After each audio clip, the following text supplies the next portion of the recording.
I come from the deep-eyed people, the cross-legged people, the see no evil, the citadel plunders, infidel hunters, the praise Nebi people, the forehead biggest, the faithful sinners, the misfortune winners, the sky god people, the never been niggas, warrior people, real free people. We don't die people. Forget everything you've read. I was born and bred among these people.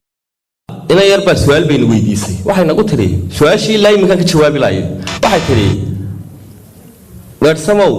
anigu markaan af ingiriisiga ku hadlayo hooyaday proud bay noqotaa laakiin se markaan af Soomaaliga ku hadlayo way mushiiqsataa waay maxaad adigu kulka dareemaysaa wax kale inaguma dhicin horta waynu siyar inagii bay silownay inaynu dad nahay baynu ilownay alla waxaynu lahayn oo dhamma ka faanana oo afkuna intaanba wax la qabaa dalkaynu ka faanana dadkaynu ka faanana afkaynu ka faanana inaad adiga tahay baad ka faanaysaa oo adigii baa isku arkay inaad faarax inaad nin kala noqotaa baad rabtaa de mana noqonaysid de waligaa ka saad aanaysaa de inaad joon noqotaa baad rabtaa de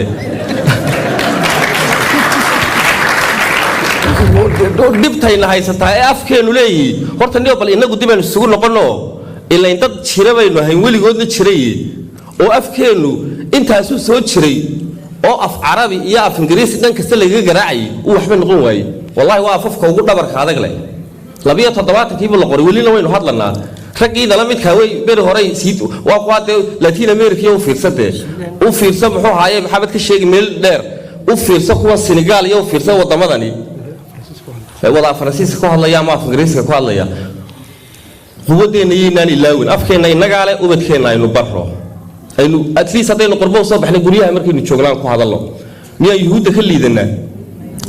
1400 sanadood bay kala maqnaayeen Hebrew-gu haddana waa national language ka Israel maanta 1400 sanadood ayay yuhuuddu kala maqnayd haddana maanta national language ka wadanka Israel la yiraahdo waa Hebrew-ga inagoo 28 daqiiqo xalay baynu lulnaa